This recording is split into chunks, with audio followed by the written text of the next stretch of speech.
I'd like to acknowledge that we are on Treaty 6 territory and the homeland of the Métis. And Saskatoon has been here for 137 years.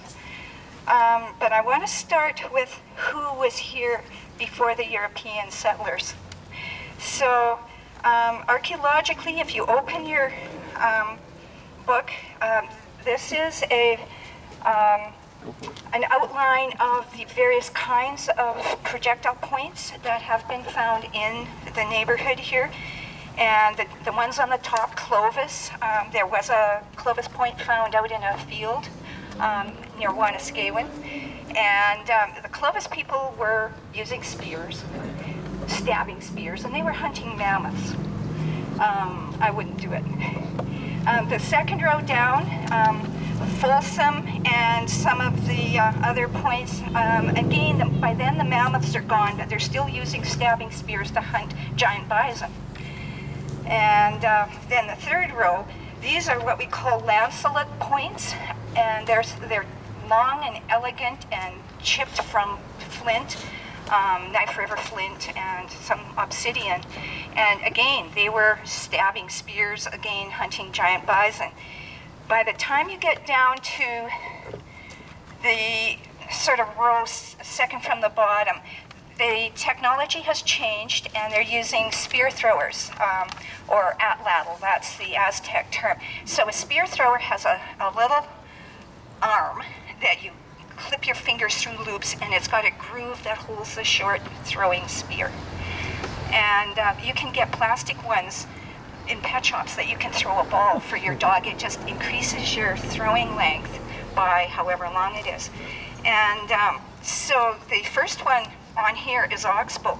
Just in the Star Phoenix last week was a young archaeology student holding a Gowan point, which is the same kind. It's an atlatl point, but it's 6,000 years old. And that was found at the city landfill in the 1980s, by a city employee named Charlie Gowan. So he gets the point. Well, he found the site. He didn't actually find and pick up and say, oh, that's an atlatl point. Anyway, so the atlatl throwers were hunting bison and other fauna that was more recognizable to us. And then at the very bottom of this are the arrow points. So by then, and that's, I don't know, 1,200 years ago or so. And so they were starting to use bows and arrows, and they were also making pottery. And so a whole different technology. All right, so those are the people that we know how they lived, we know how they hunted. We don't know anything about their language or what they called themselves. The next page is some of the Indigenous groups that actually have names, and these were often identified by the early explorers by the 1700s, the Nehiyawak, the Cree, or the Nakota, the Assiniboine, the Gros Ventre, which is an interesting group that doesn't exist here anymore. They seem to have come up from the United States and hung out in this neck of the woods and then retreated. Hidatsa Nation, that's the gardening people, Mandan Hidatsa and the Arikara down on the Missouri. And we did have some of the Nitsitapi, the Blackfoot Confederacy, the Siksika-Kainai and Pikuni, and their allies at Tsuut'ina, the Sarsi. And they didn't really live here. They just came in looking for whatever plunder or war honors they could. They and the Cree were at odds. And we also have a Dakota group, the Whitecap First Nation, who arrived here. They had fled from Minnesota in 1862 and come up through southern Manitoba and into this area about the 1870s. And okay, so And then the next page is map of Round Prairie area. And so after the Europeans started coming in, we had Henry Kelsey with the Hudson Bay Company in 1690-91, who left a fairly detailed journal. Matthew Cocking, 1772-73, the Lavarandres were here roaming around in the 1730s, and then the fur trade became established. And so the Métis, who also, this is part of their homeland, are descended from the European traders and their Indigenous wives. And so the Métis were involved with the fur trade, especially in the northern parts of the prairies. They were also involved with the bison hunting economy, and so they would hunt bison on the plains, prepare pemmican, prepare the hides, and then take those in to be traded. And so the Red River area, where Winnipeg is, was sort of a main headquarters for the Hudson Bay Company, the Northwest Company, which was out of Montreal. And so the bison hunting Métis would come out onto the prairie, hunt the bison, do their pemmican making, meat drying, hide prep, and then take it back to Winnipeg, to Red River. And eventually, as the bison were hunted out, these hunters had to come further west, and it was too long a trip to go all the way back to Red River at the end of the hunting season. So they started staying out here. The French term is hivernal, and that means wintering people. And so there were a couple of wintering settlements here, one at Round Prairie, Ronde, about 15 miles south of here, and another one up east of Rostern called Petiteville. And so this map here shows you Batoche, Clark's Crossing, the Temperance Colony right here, and Moose Woods, and that would be the Whitecap First Nation, and then Prairie Ronde down at the bottom. So just to give you sort of an idea of the lay of the land, Round Prairie was here by the 1850s. A priest named Jules de Chevalier, in an article written in 1937, says that by 1858 there were already old cabins at Prairie Ronde, and by 1863 a small village of about 40 cabins was there. So there were people living here, hunting here, being born and died and dying and buried here. All right, so I won't take too long because we have a long way to walk, but you can leaf through the next few pages of your visuals, and these are Whitecap First Nation. Whitecap standing there, and his family, his eldest son died at the Battle of Batoche. And some other pictures taken of the Whitecap people, and the next page over is one of the cabins at the Whitecap First Nation. And this is Jessica Little Crow and Harold Eagle. That's their wedding portrait, done around 1900. And this is the Indian agent's house. So a little bit different. Anyway, the next ones are, well, I'll talk about the Whitecap people right away because they had come from Minnesota. They were used to European settler types. They were used to a cash economy, so they had no problem, first of all, growing things, and Whitecap had apparently tested out some test plots on the riverbank to see where they could grow wheat. Ultimately, they ended up going into ranching, but they also worked for various of the Temperance Colonization Society settlers, and in fact, the Trounce family, who we will talk about a little later on, Mrs. Trounce mentions in her letters Maggie Whitecap coming in to help her with the housework and her children, and so they were part of the community. Then we go on to the Métis, and I won't dwell on them. You can catch me later. But there's some pictures. After the buffalo hunting died, they were adaptable, so they got into freighting. Lines of carts with oxen or horses. Think of the semis on the highways now, and I know I saw one, it was a tanker, so it's obviously carrying gasoline or oil or something. Caron, C-A-R-O-N, and that's one of the local Métis surnames. So they're still doing it. They were also briefly employed in the buffalo bone picking trade, and certainly that happened around here. This bottom picture is actually Saskatoon's rail yards with the buffalo bones stacked to be loaded onto box cars and sent south to the States to be ground up and processed into fertilizer. And that in Saskatoon lasted 4 years. Train came in 1890. People got involved with picking bison bone. Mostly they hired the Métis to go out and pick, the bones of the bison that they killed 10 years earlier and bring it into town. And so then we have some pictures taken right from Prairie Ronde. The top picture and the bottom picture. The little picture is from Wood Mountain. And so now we get to Saskatoon, and in the late 1870s, the federal government had all of this prairie land out here, and they wanted it settled. So they cooked up a scheme to encourage colonization companies.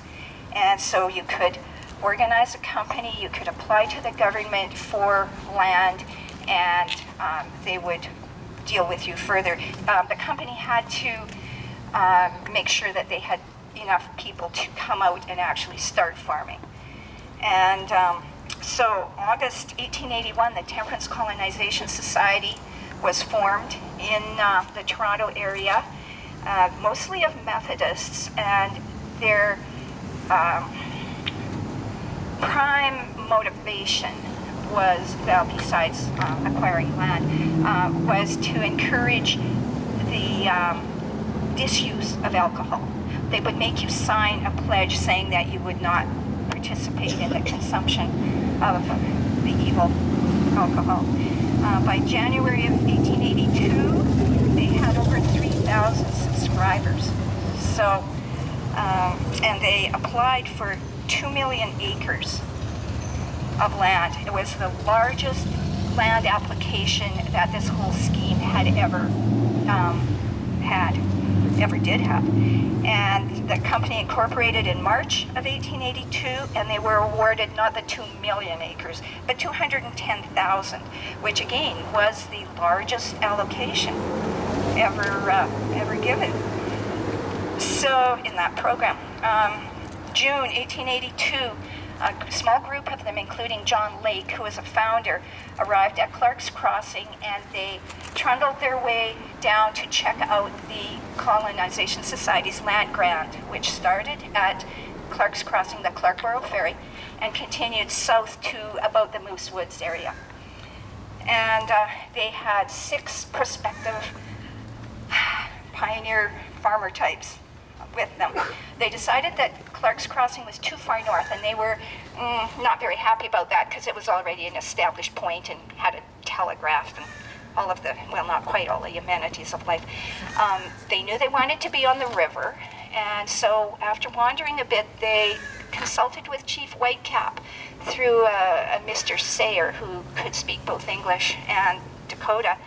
And Chief Whitecap said, right here, because you can get down, the banks are low over there, and you can ford the river, you can put a ferry in. He knew about ferries, he lived in Minnesota, and maybe even a bridge. And so John Lake thought that sounded pretty good. They were actually camped on this bank here, and there were 2 stories about the name. Well, there's more than that, but 6 of them belong to John Lake. And the one that he likes to tell, which isn't really accurate, is that he was resting. It was a Sunday. They'd had a service, a religious service, and somebody brought him a handful of red berries. He said they looked kind of like red currants, and he said, "So, what are these called?" And the answer was, well, in Cree, they're called Misaskatoomina. And according to one of his many versions, he said, "Arise, Saskatoon, Queen of the North." Now, this is the 18th of August. No Saskatoons. I was picking Saskatoons yesterday in my backyard, so they won't last till August. The Cree, he was an ordained Anglican priest from the Atakaku band. Edward Ahenakew said in 1919, his people always stopped in this area on their way to hunt buffalo, bison on the plains, and he said they called it Manamesasquatan. And Saskatoon is the bushes, and this is where they would come and cut the Saskatoon bushes to make arrows. And he said you could straighten them, and they dried hard, and they weren't brittle, and they didn't revert to their bent form after they were dried. So the site was also known as Minnetonka, and John Lake talks about that, and to me that sounds like a Dakota name, so it might be that the Whitecap people called it that, and John Lake just started in. So here we are.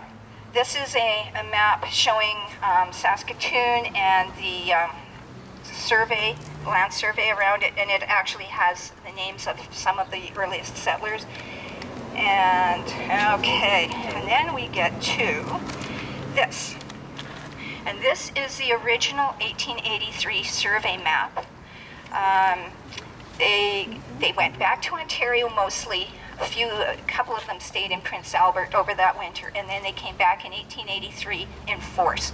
And Frank Blake surveyed the town site starting at 1st Street in the south and going north to the river, starting at Clarence on the east and going west to the river. So all of these streets, alleys, lots were surveyed in 1883. And you can see that yours will have a black line because they're photocopies. That Broadway Avenue and then what's now University Drive, it was all one street. University Drive was known as University Drive North. And it was laid out, this bottom part, just about right on the old trail from Moose Woods around Prairie through to Batoche. And it actually curved at 5 corners and went off up along the river, the old trail, and through where the memorial gates are at the university now. And so they aligned the survey with that original trail. So, all right, one more and then I'll start yapping about buildings. This was the advertising. This is what was in the Eastern papers. It's just sort of past the Saskatoon map, the survey map. And so, wharves and factories and things belching smoke, and that's what they were coming from. That's why they wanted to be on a river, so they could ship stuff out. The river didn't cooperate. And anyway, the bottom picture is what they had when they got here. That's a shot of the original ferry. So, okay, I'm going to just point out this next map and we can look at it a little later. It was drawn by a woman in the 1960s. She was in her 80s and she was remembering Saskatoon when she was a little girl. She came in 1885 when she was 4 or 5 years old. So it's really quite interesting. But I'm going to talk about this building here, Nutana Collegiate. And it was built in 1909. It was the first high school built in Saskatoon. And It was an architectural firm, Story and Van Egmond from Regina, who designed it, and it's a French Renaissance style with the arches and the dormers. And the other side actually is the same, or was the same facade, so it looked just as good from the downtown Saskatoon area as it did from here. It also housed university classes until 1912, when the buildings were being finished at the university. It housed normal school classes, and it's probably the best known for its art collection. And after the First World War, the student body decided they wanted to do something to commemorate the students and faculty, staff who had died in the First World War. So they did some fundraising. They bought art, one piece for every fallen staff or student, and the theme was no war. There's only one picture in there that's of a naval battle on a, I don't know, bay outside of Europe somewhere. But the tradition has continued, and they ran out of space. And so after the Second World War, the student body fundraised again and made enough money to have the library built on the north side, and so that houses some of the art as well. They have to rotate it through, but any day that the school is open, you can wander in the front doors, check in at the office, and wander around and look at the art. It's probably, next to one in Ontario, the best art collection in a school in Canada. The one in Ontario, and I can't remember where, it's in a vault, and this is hanging. So, what else? Oh, I know. Don Kerr, an long-time member of the Heritage Society, I was on a walking tour of his one day, a long time ago, and he pointed out the McMix above the door. He said, that's the name of the Scottish contractor.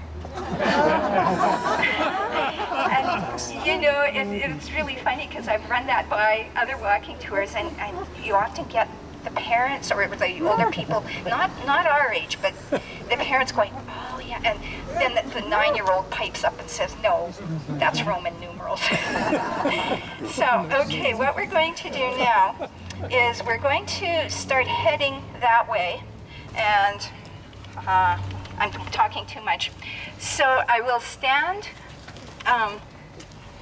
with my back to what we're supposed to be looking at, because I've seen it and I need to project my voice to you guys. So we'll just sort of trundle east.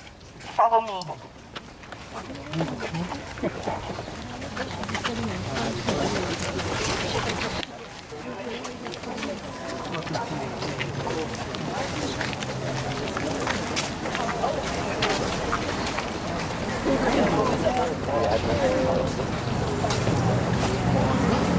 Are you the golden retriever that keep all the sheep together? Mm-hmm. I am.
But he certainly owned the property by March of 1903, And I think he had probably purchased it so his 5 or 6 children could go to school in town. And 1903, 24th of March 1903 is a public school tax assessment, which is the best reading ever if you're into Saskatoon history. And it's assessed at $200. It's on a double lot with a house and a stable and one other outbuilding. So that's what it was worth then. It hasn't changed. It shows up on some of the early fire insurance maps, and the footprint hasn't changed at all. So am I playing chicken with 5? Anyway, and so then the red house next, so the William Rennie Tucker house, it's probably pre-1900. It could be anywhere in 1890s, and I'm sort of thinking that it might be. The red brick one is 1910, and it was built by Robert Irvine, who came to Saskatoon in 1891, I think, as a teacher, school teacher. And eventually, 1910, built this house. He actually had lived in the William Rennie Tucker house, and maybe did own it for a few years in there. He started a general store on Broadway with a guy named Herbert Clare. So you have to remember all of these people because they show up all over.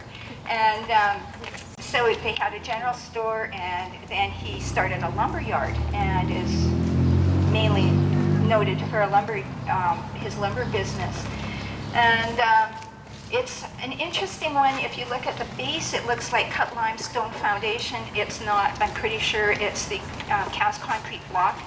That there were 3 companies in Saskatoon that produced it, and it looks like limestone. And on the upper left roof is a Dutch gable. It's sort of an arched, interesting gable. It's actually a municipally designated heritage property. So we'll trundle down to the corner.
Before the designation, then you can't change it. Anyway, crowd in.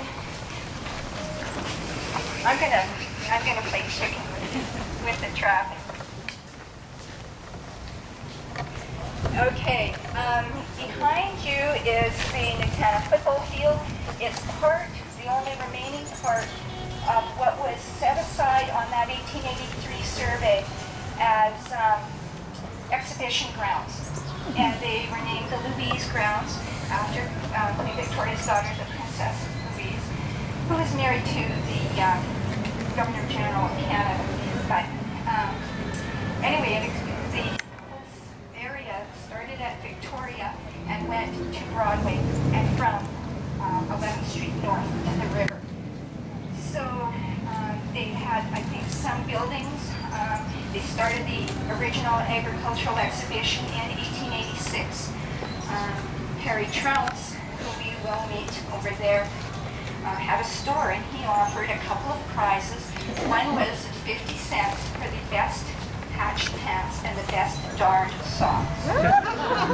And, you know, I mean, mostly we know what they are, but I said that to a group of kids at the Mar residence a couple of months ago, and they looked blank because they don't know what a darned sock is.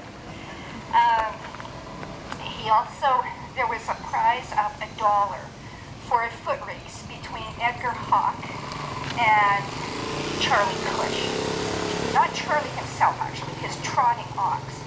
And the ox won, so Charlie got his $1.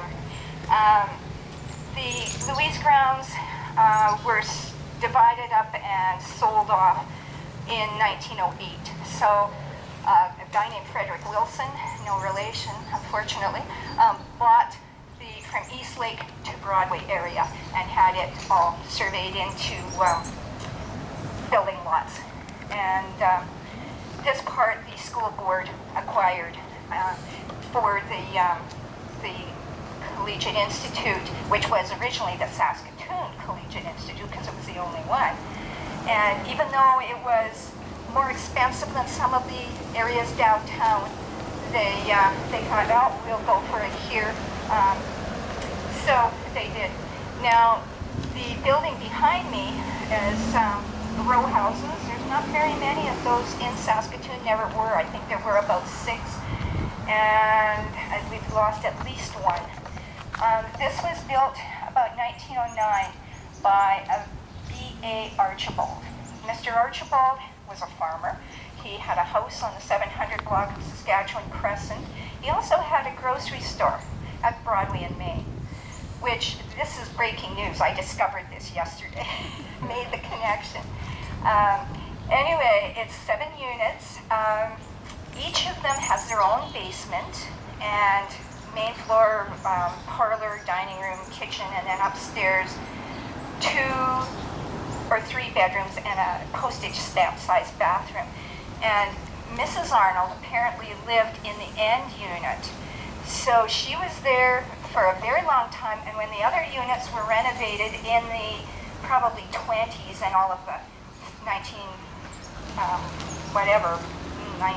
10 moldings were taken down and just, you know, smooth, sort of Art Deco-y kind of stuff.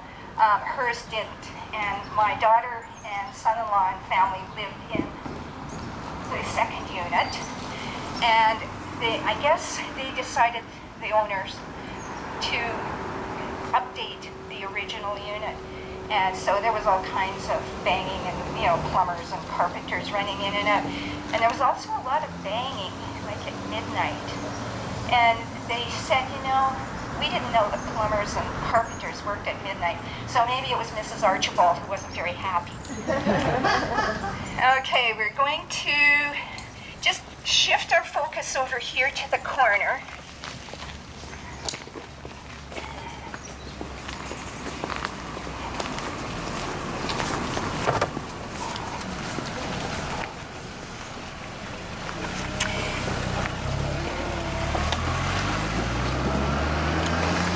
And I want you to look that way. I want you to look east. And I want you to go to this picture in your book. It's got this sort of yellow colored one up at the top. So that top picture is 11th Street looking east. Can you guys hear me in the back there? And that's probably about 1907, and they're laying sewer pipes. The old terracotta cast sewer pipes. And the little house right there is the little pink house. Yeah.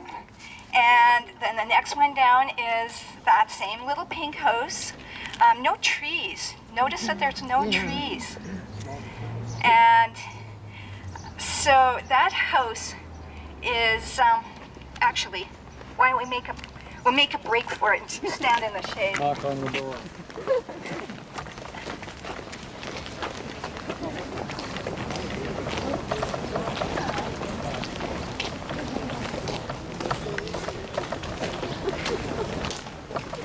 Okay, so you guys can just sort of cluster here.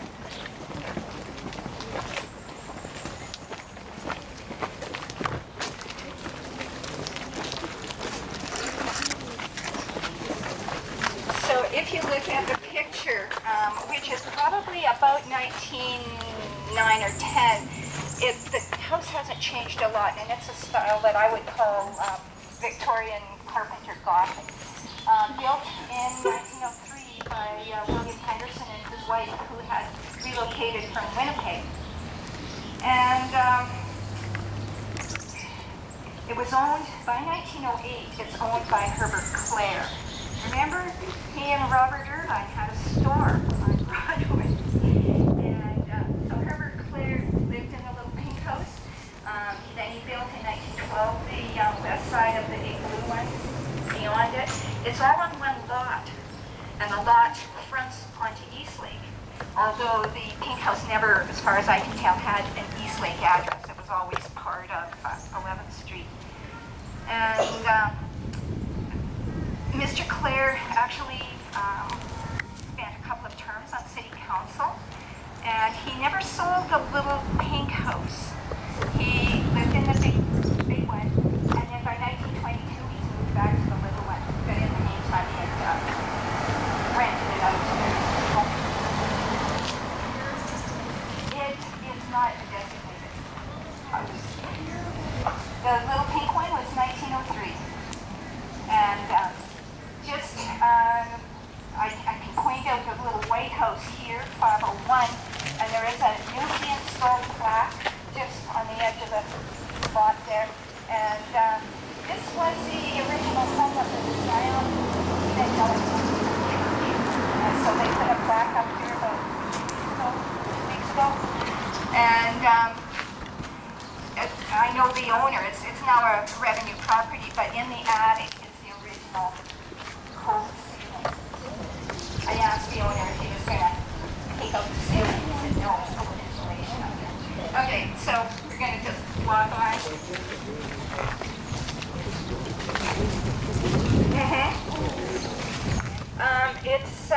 This part was built in 1912, this one, and then the addition was added on. And then the brick one there is about 1911-ish. And it was built by a bank for their manager.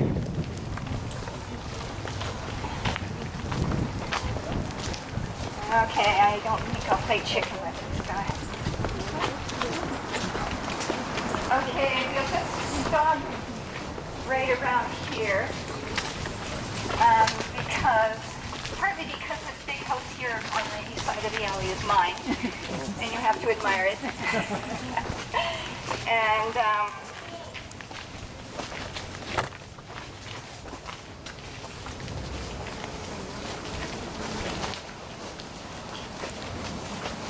okay, just French in. My theory is that if I'm doing a walking tour and there's a large enough number of people that nobody in Saskatoon is going to mow us down. Now, maybe I shouldn't feel quite that confident. But anyway, if we look at the bottom picture, the one that's got the little pink house in the east view of the sewer, that is taken from the top of Nutana Collegiate. It appears in the May 1920 yearbook, and it's of this street. So, little pink house at the corner. Next one over is the big blue one, and down at the far end is the Aaron block with its white pillars, and this white house here with the bay window stuck on the side, that's my house. And so the other buildings there, the little church and this house right next to it, were built in 1920. So, the second from the bottom is a house that was built about 1907, and it's the little dark green one with white trim, and you can see in the background is an odd one-story building with, sort of a fancy doorway. That was the original post office that was built in 1884 by the Powell family. The Powells had come from Ontario, and there's a connection. The board of the Colonization Society had all of their relatives coming here. So Mrs. Powell is related to George Branch, who's the sister. Anyway, so that's the only picture I've ever found so far of the actual original post office. This is how was the postmistress. And it was demolished when the Aaron block was built. Well, actually before that, when the Aaron block dates to 1912. And I think this little post office building was gone by the end of 1907. And the house, the green one, was built by Robert McIntosh for his bride, Maud Fletcher. And Maud was Grace Fletcher's oldest daughter. She's the one that did that little hand-drawn map that I mentioned earlier. And so here she is in the picture. She and her good friend Dora Klinkskill. Dora was the daughter of Saskatoon's first man. And they're sitting out in front of Maud's house, just right there. So, all right. I can tell you a Dora Klinkskill story. I was at an event just this week, and there was a 5-year-old lady there who was the daughter of Dora Klinkskill and her husband, W.W. Ashley, who I was told was responsible for planting a number of the city trees in Saskatoon. Small world.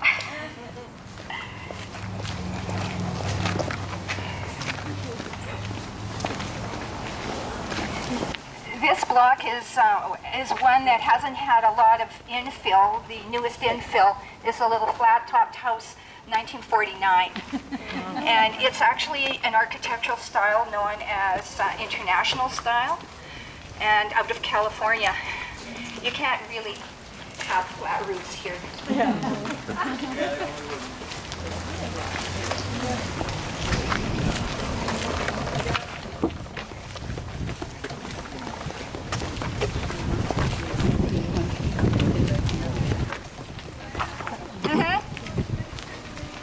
I will mention that as soon as I get everybody up here.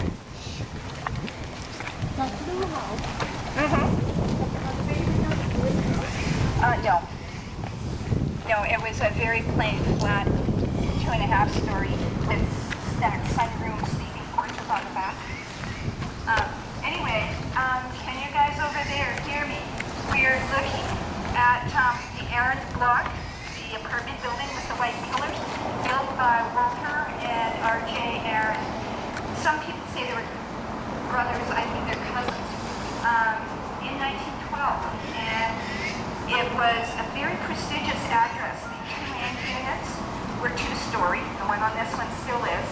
And the center unit was a little smaller, set back, but it, I think, was 2-story as well. And then there were 2 units on each end on the top. And then what to me looks like it might have been a bed sitting sort of situation with the kitchen and bathroom, with the bathtub. And across the hall, a friend of mine lived up there, and she said you could just leave out of bed and in one of the front rooms and dash across the hall without making sure you had something. The Aaron block is an existing, municipal designated building, and around the back, you don't have to do it on your own because you don't have time today, are still the original spiral staircase done by John Ironworks. Over here, there's a plaque on a stone for this little 1909 house, and it explains it better than I can. Anyway, back to the Aarons. Walter Aaron liked the Aaron block so much that he lived in this end unit, the one remaining 2-story unit, until 1952. RJ, his brother, cousin, fellow contractor, they had RJ Aaron contracting. They built the Memorial Gates, they built the observatory at the university, they built the Broadway Bridge, they built the Borden Bridge. And RJ Aaron built that white stucco house there in 1922 for his wife, and it's now Steve's. The one on the alley was built summer 1910 for William Colby, who was the secretary of the school board and is the fellow who, when they were going to demolish the little stone school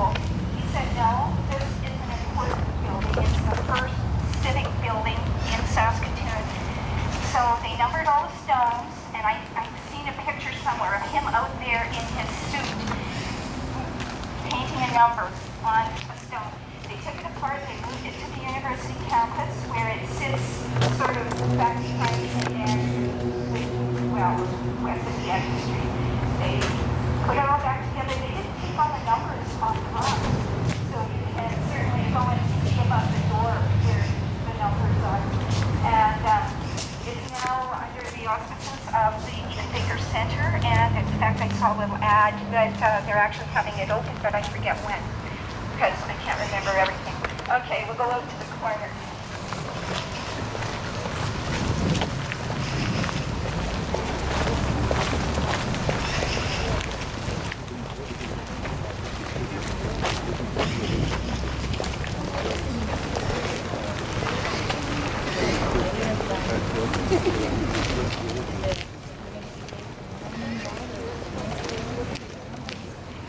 It was actually a garage.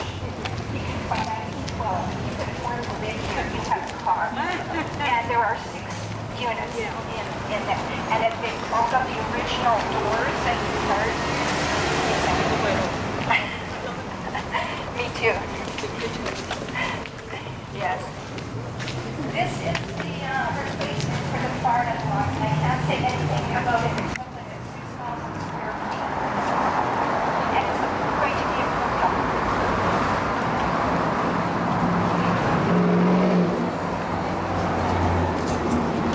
Okay, we're going to sort of gather maybe out of the main traffic way.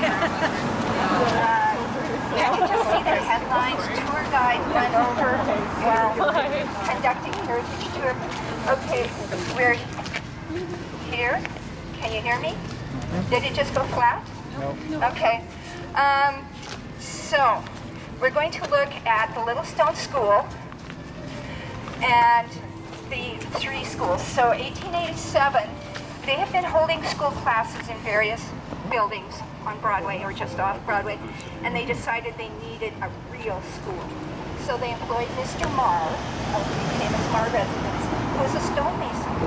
And they collected field stones on the prairie, and he built a little one-room school. And it was ready for Christmas, a Christmas celebration in 1887, and opened for classes in January of 1888. And the story is that they had a big party dance, and that William Pope, the secretary of the school board, offered his grand piano. So they carried it over and they couldn't get it in the door. Oh, no problem, he said. He ran home and got the saw and sawed the legs off, and they carried it in. So by, oh, there's a nice car. By 1904, it was too small. So they built the second school, and that's the one with the big pointy tower. And it was built down closer to the corner at 12. And it had one classroom on the main floor and a second on the second floor. And almost immediately, it was too small. The community was just growing and growing. And so 1909, they decided they would build a real school. So the center block of the current Victoria School is that one in the middle. And it was designed by Walter Lachance, a local architect, and built in 1909. And it's still there. There were wings added in 1929-30, and you can see where the brickwork changes. And if you're in the basement, I always wondered about this because my kid's back there. And you go, the basement under the wings is lower than the middle floor. You have to go up and then you go down again. You go the rest of the way. So, okay, I think I will leave that because we're gonna, I lied, I can't do it in an hour. We're going to just look across at the fire hall, and you can come back and check it out later. It's now a pub, brew pub / restaurant called the Hose and Hydrant. It's dates to 1911, and it's the first fire hall built on this side of the river. So I guess Nutana had enough population that they needed. They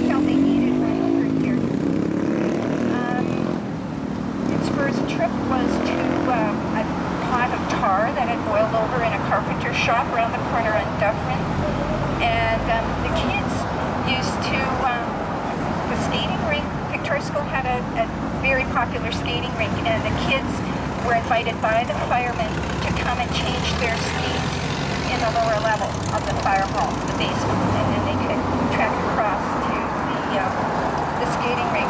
Okay, so the building that isn't here anymore is this one. So just right after the Little Stone School, this was the building that was built right on that corner in 1883.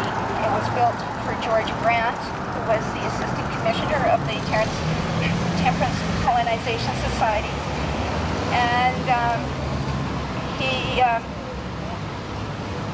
he did live in it, and he rented it out to other people. The McGowan family lived there briefly, and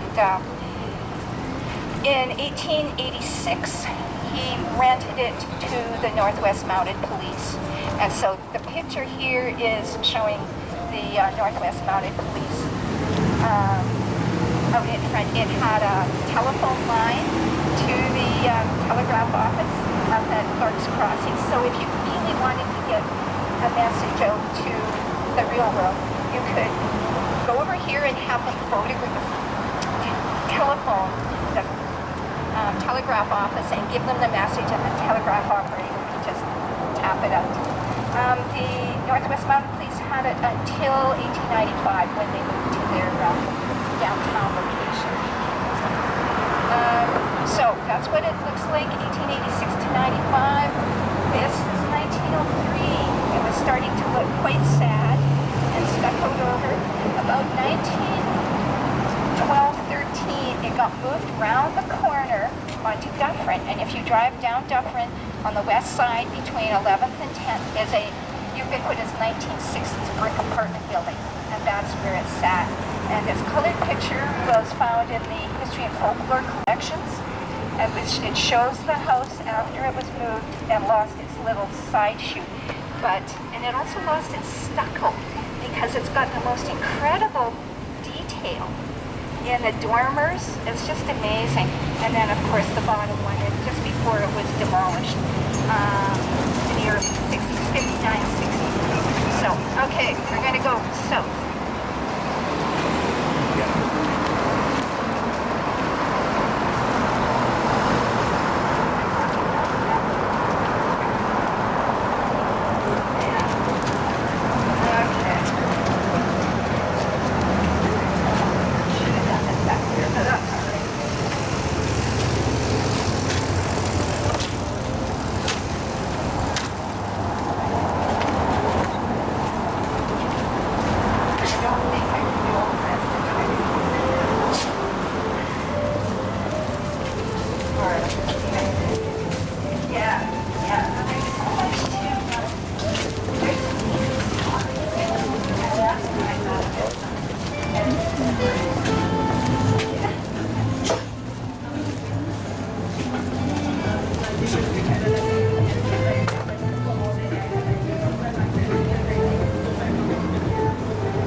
That's why we're perching here.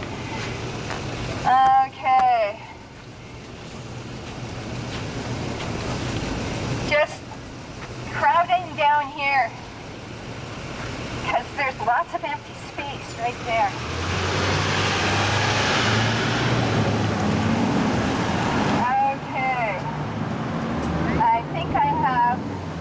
everybody within earshot here. So I want you to look north up the other side of Broadway. And you can see the Broadway Theater. It's one of the babies on the street.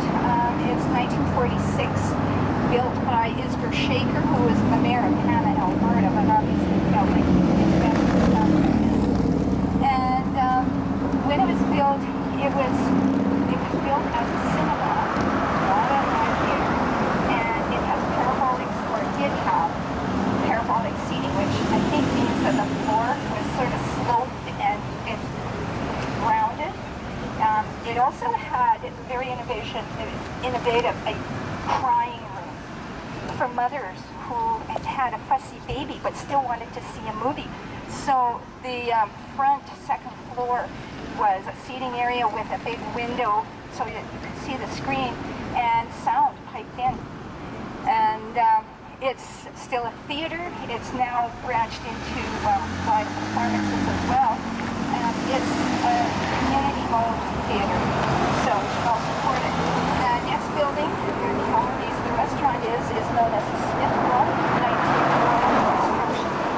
And it was originally housed early branch of early CBE, and also the Southside branch of the Saskatoon Library. And J.S. Wood, who was the chief librarian at that point, lived upstairs. So he,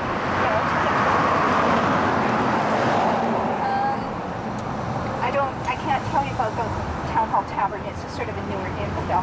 But the dairy building was built in 1930, the only Depression era building built on Broadway. And it was built for the Davis Dairy Company. And the Davis Dairy was originally down on Main Street. They built this building and moved in. And I can't see it from here, but there is, or at least was the last time I looked, a large chimney going up the back, and that was for the pasteurization process. It was a gravity feed system, so milk would come in and came on the second floor, so mezzanine in there, and would run down to the bottling area. And then it would be delivered by milkmen with their horse-drawn wagons. And there were bakeries along here who used to deliver bread in horse-drawn wagons. And one Halloween trick was that the young guys in the neighborhood, would go into the stables and switch the bakery horses with the milk horses. And so the delivery guys come and, wow, that's not like a horse. And so that's a good story. The Starbucks building on the corner was built by Dr. Frederick Eaton in 1911. And he come from Toronto, set up his shop, his doctor's offices in the building just over there, and had this built. He had his offices upstairs, and there was a bank on the main floor. So it's another oldie. Okay, we're going to look. All right, there we go. So next picture. The one across the top is 1910 panorama showing the west side of Broadway. Yeah, this is 9th up here, and so coming down the west side, and then 10th Street is right here, and this is a picture of the Dolmage duplex. The Dolmage family came in 1883 and built a duplex. They used part of it as a tinsmith shop and part of it as a dwelling. They also ran a grocery store, and it sat in the parking lot just across from the sushi place, just in front of the Subway store. And that's a 1903 picture. So by then it was starting to look tired. And okay, you can see the lumberyard building. it's now called Brainsport, but it was built in 1930 as a lumber yard. And there has been a lumber yard on that site since probably about 1908 when Robert Irvine, remember the red house, set up a lumber yard. And all right, where can I? Sorry, got lost here. I don't want to forget anything. Okay, so lumber yard. Two more 1912 buildings. The Mutual Fire Insurance building is the one where the Craft Council is, and the Buds building is the Paul Sommerfeld block. And Sommerfeld was a dairy farmer, originally from Minnesota, farmed out in where Stonebridge is now, and built that building in 1912. And what else? Okay, so we're going to, as soon as we get a light, actually no, we're going to go this way.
Moose Jaw, Regina, or wherever, because he was dead by 1886. But George Garrison did run it as a boarding house / hotel without the bar. And he did rent out cells in the basement to the Northwest Mounted Police. The original stone building was taken down in 1918 and replaced by the present brick one, but the stone foundation is still there. And a number of years ago I asked the owner if I could go down and see it, and I was escorted down. And in the furnace room you can still see all of the stone foundation. Across the street where the cupcake shop is there. This is a 1911 photo, so there's been that little building there since 1911, and that lot was given by the Terrorist Colonization Society to Mrs. McGowan. James and Lily McGowan were Americans. They emigrated all the way up here. I spent some time in southern Manitoba. And they arrived in the summer of 1883, and she gave birth to the first settler child born in Saskatoon. And so, in honor of, the Colonization Society gifted her with that lot, right where the cupcake shop is. And she never built on it. They were in the community until 1896, and then moved off to back to the States, Iowa. And but the baby was named James Grant McGowan, and there's some conflict whether he was born in June or whether he was born in August. But anyway, by 1921 he was in Swift Current, and I haven't had time to track him since. So that's Mrs. McGowan. Now we go to the next page, and this is the corner of Broadway and Main. So we've already established that Main Street is the way to the ferry, and there's another story about that, the original ferry. Right on the corner here, across where the St. Francis Cree-Bilingual School sign is, was this building. That's an 1883 building. Built by Charles Garrison, brother of George of the Stone Hotel fame. And he came in 1883, built this house, and then went back to Ontario.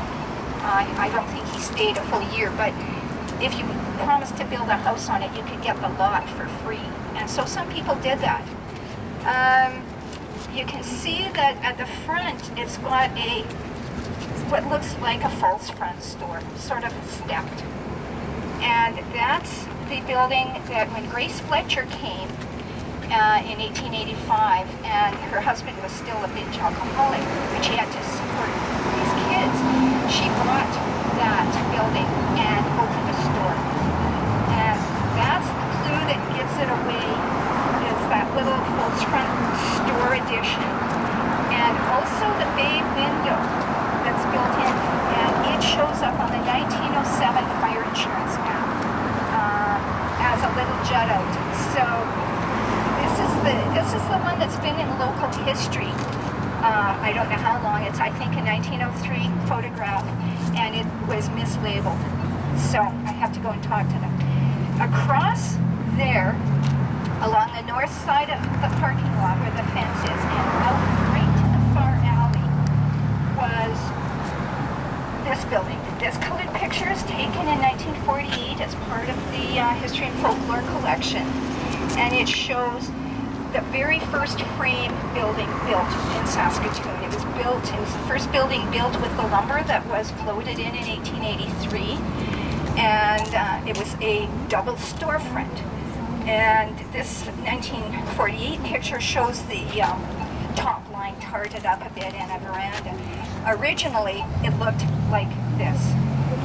And this has been identified as the Thomas Copeland block and transposed over to north of Main, because Thomas Copeland was a druggist by training, and somebody did have a drugstore there, but it wasn't Thomas Copeland. He's in this Terrorist Colonization Society building because he's being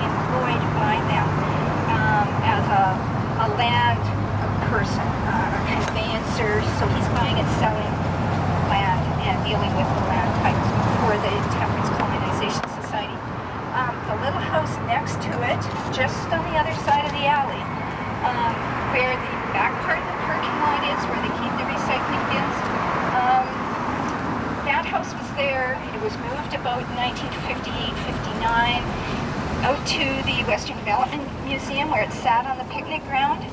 I came in 76 and it was there.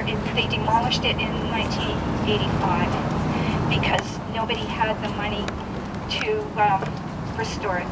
So, and then this building here was the one built in 1903. That's a 1903 photo. This is about 1907, and that's Irvine and Claire. Remember Robert Irvine with the red coat?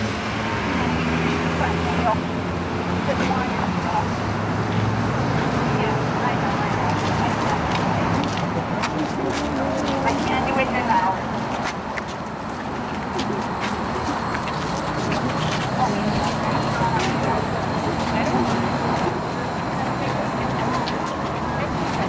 Somebody told me that, and I love to ignore these.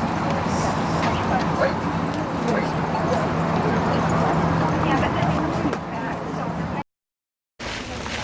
so this is the oldest house, oldest building in Saskatoon that still exists. It was one of those 7 buildings built in that 1883 shipment of lumber. And it was built for a fellow named John James Conn. He was from Ontario. He'd already come and built a sod house on the riverbank across from where the Vesboro is now. But, and he never intended to live in this house. He had it built. It was built at the front of the lot, this end, to your right, was facing 10th Street, but set a fair bit back. It wasn't right up near the sidewalk. And Harry and Bessie Trounce arrived from England and with they had 3 children, but the baby died in Moose Jaw. And they came here. They had Carolyn, who was about 6 or 7, and Henry Davis, who was about 3 or 4. And they first rented and then bought this house. And they also came with Edgar Hawk, remember, who tried to outrun Charlie Cush's ox, and a guy named Charlie Coster, who were from their home area in the south of England. So all of them were crammed into this little house. The most interesting thing is that Bessie Trounce wrote letters to her family in England once every 2 weeks because the mail came in and went out via Batoche every 2 weeks. And her family in England saved all those letters and donated them back to the archives here. So you can actually sit there and read what Bessie Trounce has to say about living in Saskatoon in 1884, 85, 86. And she died in childbirth in May of 1887. And so she talks about just living in Saskatoon, where you open the door onto prairie, which may one day be a street. She describes a hailstorm where they had a son, Louis, in 1885, and baby Louis was on the bed in the master bedroom, and this hailstorm blew up and smashed in all the windows, and she went in to see if Louis was all right. And there he was still sleeping, but he was surrounded by broken glass. So this is the sketch from Maud McIntosh's little hand-drawn map. One of the first things that Trounces did, besides take out a homestead, was they opened a store. And so they did lean-to, and this is Maud McIntosh's depiction of the lean-to that came off the front of the store and then ran down the side. And then you flip it over, and you have a floor plan.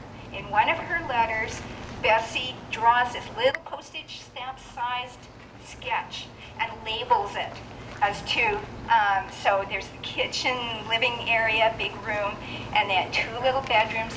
The stove is right in the middle so it can heat the whole structure.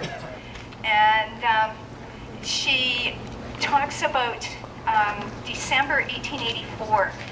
She has a party. She invites all of the eligible young women and all of the English bachelors. She was very English. Nice. And they had probably 25 people in this little house. It's not very big. It's about, what, 60 by 20, maybe? Anyway, here is Bessie Trounce's menu, because she wrote to her mother that she was doing this, and she said we had to borrow some chairs, and even then some people had to sit on packing boxes, and she had to borrow some cups and saucers because they didn't have enough dishes, and they served beefsteak pies, and she said because our beef is tough served any other way, so this is like steak and kidney pie but boiled until it's edible. Boiled and roasted potatoes, and when I first saw that I thought, 2 different kinds of potatoes? No, the English have always boiled their potatoes and then cooked them in the oven. Right, Pete?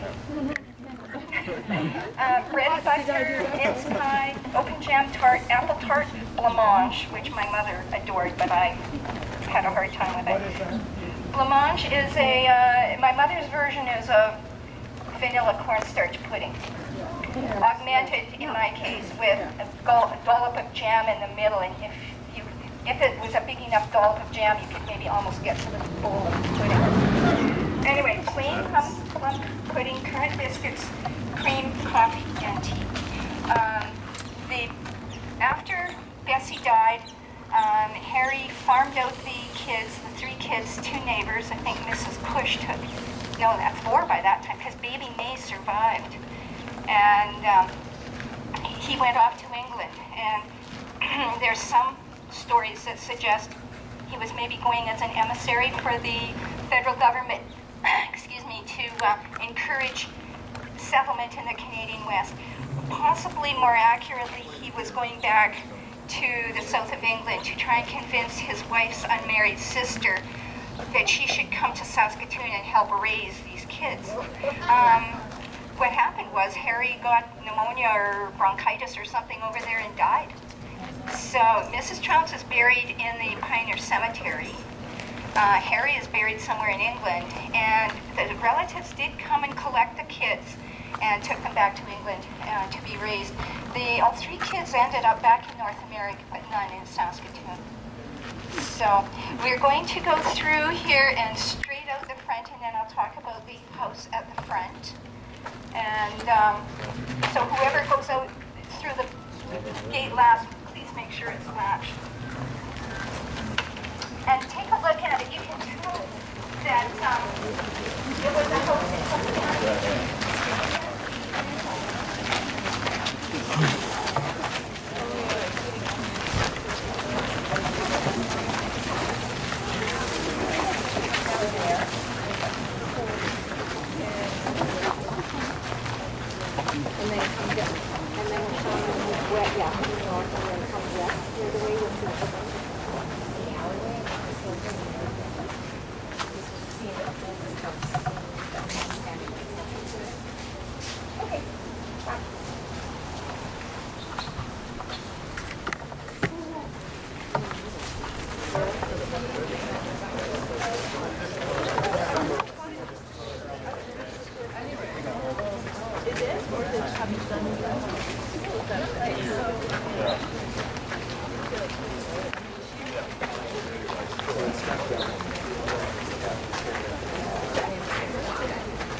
I'm not yet. Marshall's lovely. Joe.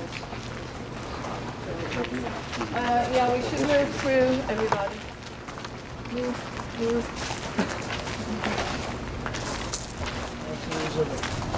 Oh, you're going to close it then? Okay, all right.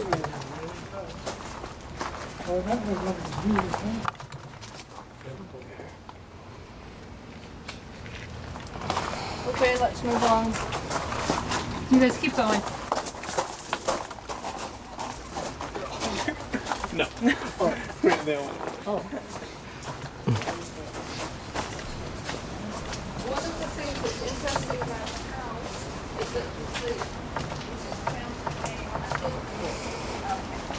I'm going to start talking about this house. Now, the Trounce house here, it was set back a fair distance, and then Terry, when he wanted to store, they filled it in with a front extension that ended up with a sort of a low false front kind of roof line, and then down the side. And it was there, Robert Caswell, when he first came to town, rented it. It was this is around 1900, a little before, and he said in one of his memoirs, I rented this house building from the Trounce estate, and it had a store. So I opened a store. So that was the first Caswell store. He was wheeling and dealing in vegetables and food supplies mostly. And the problem was that most of the farmers wanted to trade butter for more exotic things like apples and flour and oatmeal. So, okay, are we, everybody? Yeah. Slunk out? Yeah, just go. Okay. Anyway, so the Trounce building stood here until 1920. And then the Gustin family came from Quebec City and bought the property.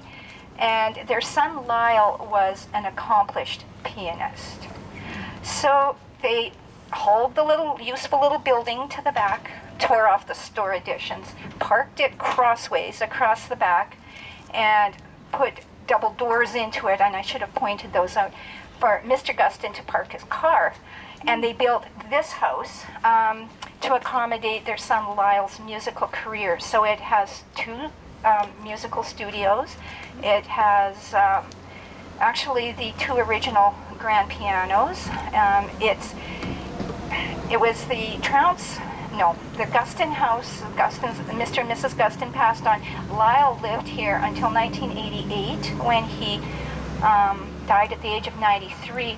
He was the premier music teacher in Saskatoon. If you grew up here, you undoubtedly knew somebody who took piano from Lyle Gustin. Some of his students went on to international careers. And the only reason the little Trounce house survived was because Lyle had a bad back.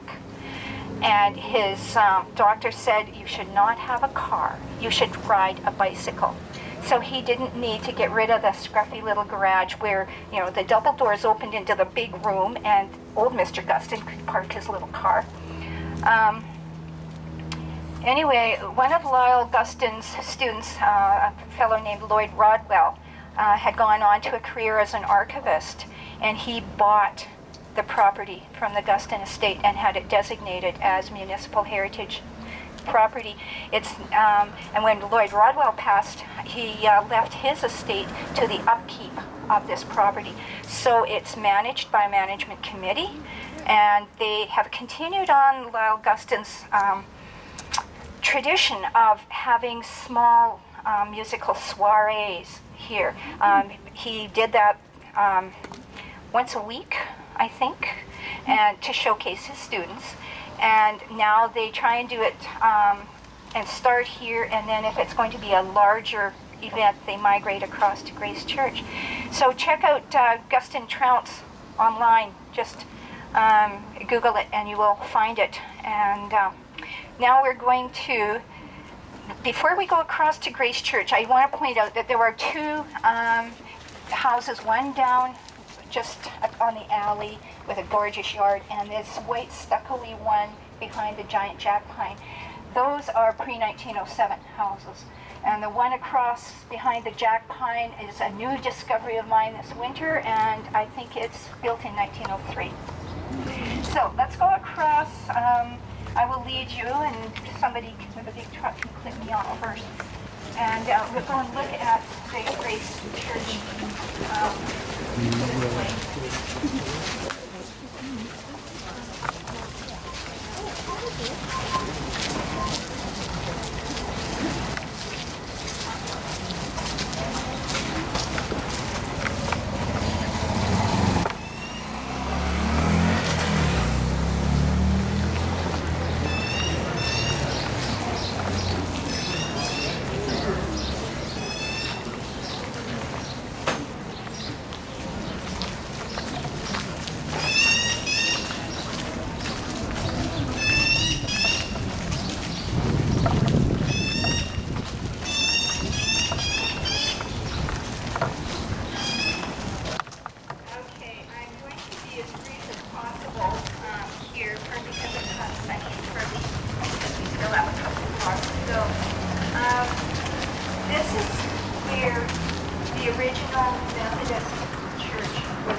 And it didn't sit right here.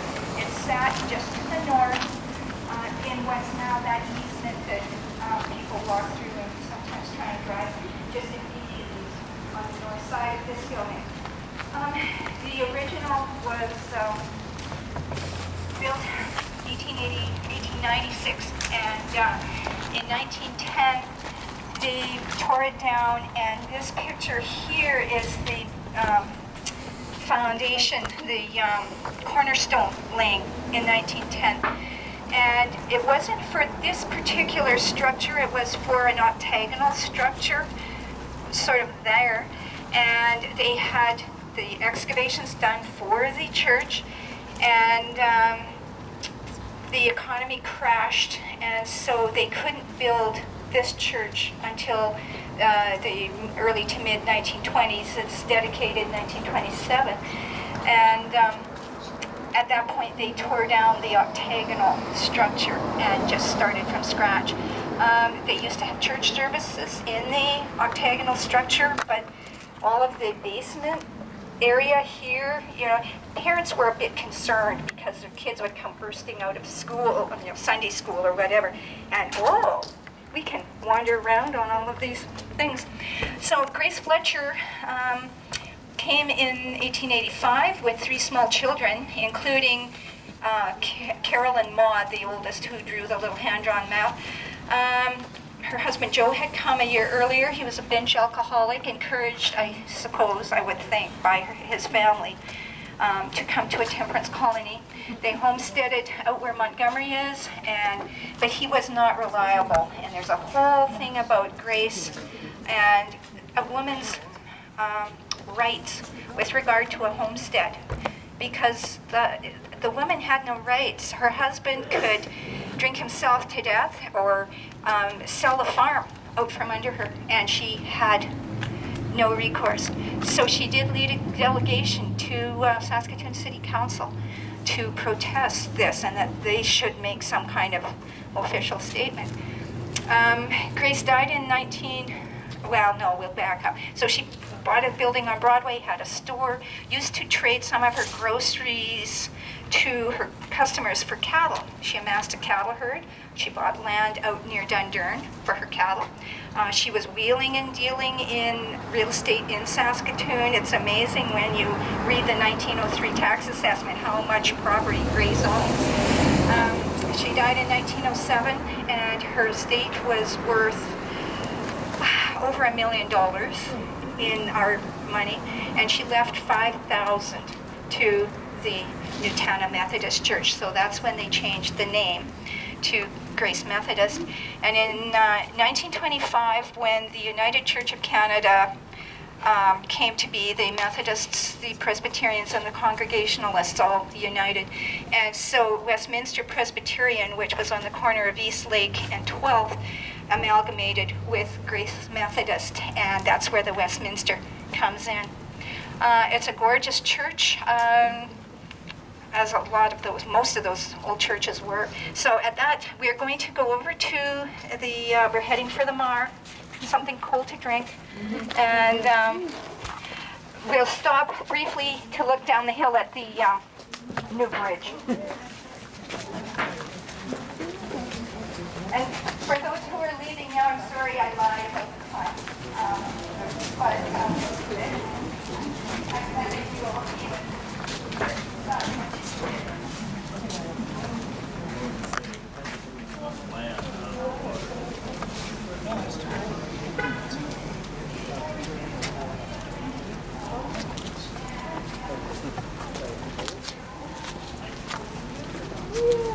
I'll ask.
By 1906, and the villages of Nutana and Riversdale were in discussion about amalgamating to become a city. A city has more bargaining power, more borrowing power. A city can put smart water lines in because they will be twirled. The Riversdale thinks this is good. Nutana, iffy. And especially in one bridge.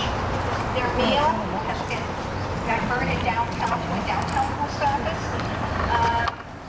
And sometimes it takes 3 days to get back to the local post office. And so they said we want a bridge. And after much negotiation, they got their way. The traffic bridge was approved, and it was actually written into the very first provincial government budget. So it was built over the winter of 1906-07 and opened in October 1907. If any of you remember it, it was narrow, and that was a complaint right from day one. And Okay. Yeah. anyway, it had its ups and downs. The hill to it was known as the short hill, and on the last page of your book, the middle picture shows the short hill, your Peggy, and how steep it was. So you can just sort of imagine having to have that cut back. And in 1912, did all of these steep approaches in Saskatoon. They're cobblestones, rectangular cobblestones. And this one was no exception. And until they did all of this work in the last couple of years, where the asphalt would peel away, you could see the cobblestones. They dug them all up. They are now in the fill underneath Washington. So, anyway, it's also the site of the greatest marine disaster, the only one in Saskatoon, where the city of Medicine Hat, coming from Medicine Hat, with the June current, fortunately all the passengers got off at the landing on the far side, but running under the bridge, the lost control, smashed into a pier, and it sank. And there was all kinds of interpretation down on the other side of the traffic bridge, I think including the... Okay, we're on the way. Yep.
So anyway, I will leave those inside.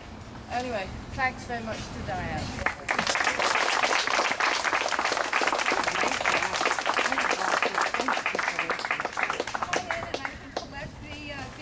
Either on your way in or on your way out.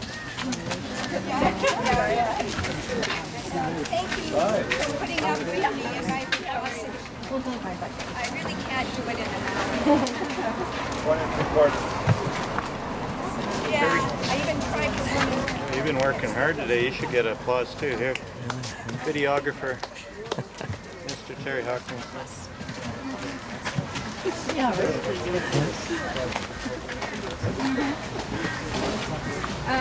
They were built about 1911, 12. And it was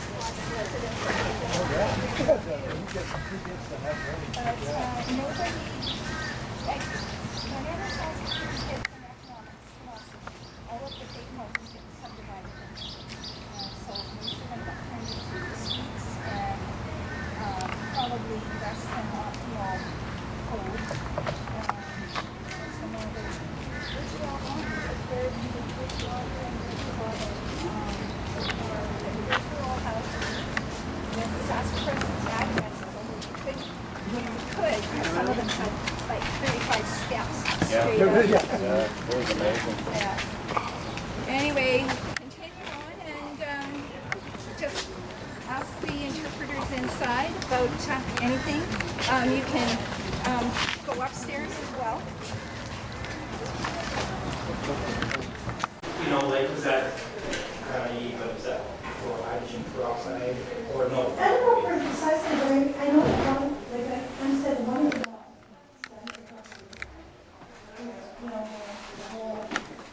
the whole concept technique. So basically, like I mean, I'm not sure exactly what I used it.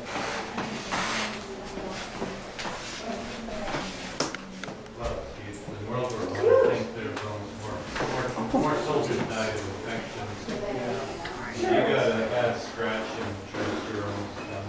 Yeah, right. So I mean, That's wondering what they use. well, I don't know. I was trying to look at some. Well, I mean, yeah, Are those just probably.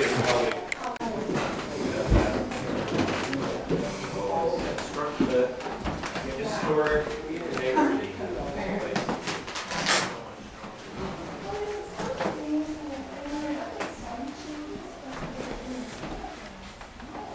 Hasn't been repositioned or anything. Yeah.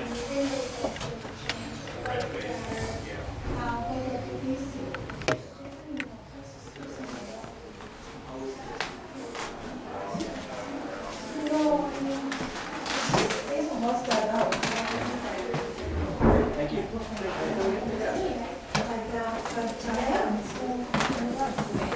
Trounce is kind of semi in place because it's on the same wall. Hey, no.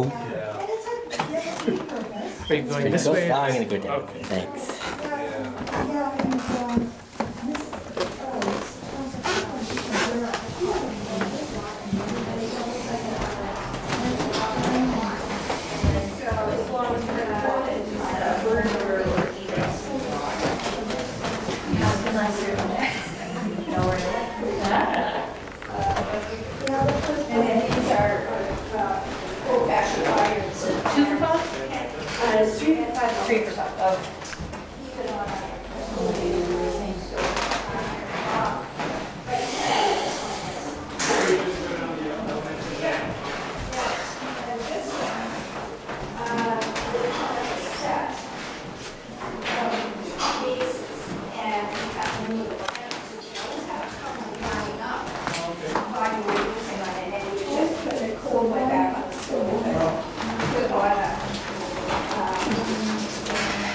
Oh, you're good. Oh, that is very professional right now. Yeah. Get some raffle tickets. I'm happy to play with it. Yeah. Closely, you can see That was like super awesome. Well, I'm glad that everybody came and I feel sorry for Lauren.